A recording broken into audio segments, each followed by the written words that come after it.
Hello everyone, myself Pawan Suryavanshi and today's date is 29th August. Today we will discuss about the OOPS in Java. First of all, what is OOPS?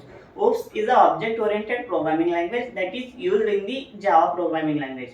Why we use what are the use of the OOPS? OOPS is used for the code reusability and core security. OOPS having some contents that class and object. Then what is the class and what is the object? First we comes to class. Class is a collection of object and the object is an instance of class. Class is a logical entity and the object is logical as well as physical entity. When we have to write the OOPS code, we have to use the OOPS. We have first of all we have to create the classes, and the next components of the OOPS are that methods and constructors. Then what are the methods and constructor? We will discuss one by one. First of all, what is method? In some times, what happens means our code or our program is increases in this or grow in this size. In that time, we are facing some difficulties to find the logic and the function. In that time, when we use the methods, we divide the program into two parts. That's in the logic, and logic is one side and the function is other side. The need of this is when our program grows in size, in that time we are facing some difficulty to find the logic or find the function. When we separate both, we can find the different logic and different function in both the different ways.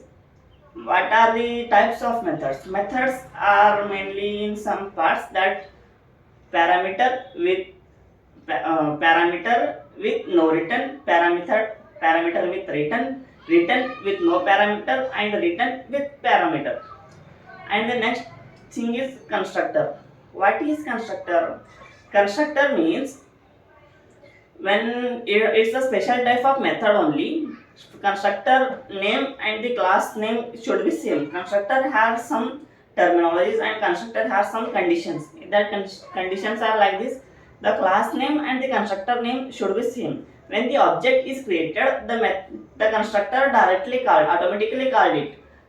Constructor is the explicit, uses the explicit. And the next thing is the types of constructor. Constructor is having sometimes that default constructor, copy constructor, parameterized constructor. And the next thing in OOPS is the access modifier. Then what are the access modifiers? The access modifiers is like the public, private, protected, and default. When the uses any of the program or access any of the program, the access is made up of only access modifiers only. If I am a creator and I want a condition that some part of the code is hide from the user, and I does not want the user to acquire or change this property. In that time, I put in the code that private access modifier. Private means it's private. It's no only it's about it. The private is no only about the creator. And the next thing is, what are the terminologies of OOPS? The terminologies of OOPS are uh, an abstraction, encapsulation, inheritance, and polymorphism. In these, we will discuss one by one these terminologies of the OOPS. First one is abstraction. What is abstraction? Abstraction is means using the abstraction, we will hide some details from the user, or we can say that we can only show the some essential details only. The next thing is encapsulation. What is encapsulation? Encapsulation means our program is divided in two parts. Like only in that case, we have some parts in one side and other parts in another side. It's like a capsule only. It's also hide some details from the user. And the next thing is inheritance. What is inheritance? Inheritance means, consider there is a parent class and there is a child class. Child class acquires the property of the parent class using the extend keyword. And the parent class and child class is also called as a superclass and subclass. That subclass acquires all the property of the superclass. When the object is created, then the child class object is created, because the child class having all the property of the parent class. And some of the types of the inheritance. The types of inheritance is single inheritance, multiple inheritance, multi-level inheritance, hybrid inheritance. And the next thing is polymorphism. What is polymorphism? Polymorphism is a Greek word. Poly means many, morphism means forms. It means many forms. The definition of polymorphism is one thing having different types. Means one thing in different types. It can perform different types. There are two types of in polymorphism. First is method overloading and method overriding.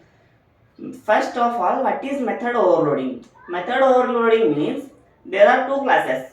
In first class, some objects or variables are there. In second class, there is some objects and variables are there. In that case, method overloading means the upper class objects are same and the lower class object are two methods objects are only same. In that case, how we can access? And the next thing is method overriding. Method overriding means the one class only using one class. In that one class, there are two methods. Let's consider first method is having the value of int a equal to 10 and the next method is having the value of int a equal to 20. While printing which the output is comes, it means the parent class and child's class. In that time the child class value comes in output because the second method is having the updated value and first method is doesn't having the updated value, so the second method value is comes. And how we, if in some time we have to take the parent class value only, in that times the oops having some keywords. What are that keywords? The keywords are this keyword and super keyword. The users of this keyword is it's access the or it refers the instance class only. This keyword is used in the class only, in class like that. If one class, in the one class, if we are having the two methods and we have to call the value of the parent method, in that time we use this keyword. This keyword represents that parent class only. When we use this keyword, it represents the value of parent class. And what is the super class? Super class, in sometimes we are having the two or three classes. In that case, this keyword not usable. In that time, we use the super keyword. Super keyword means some instance or some variables are called globally and locally.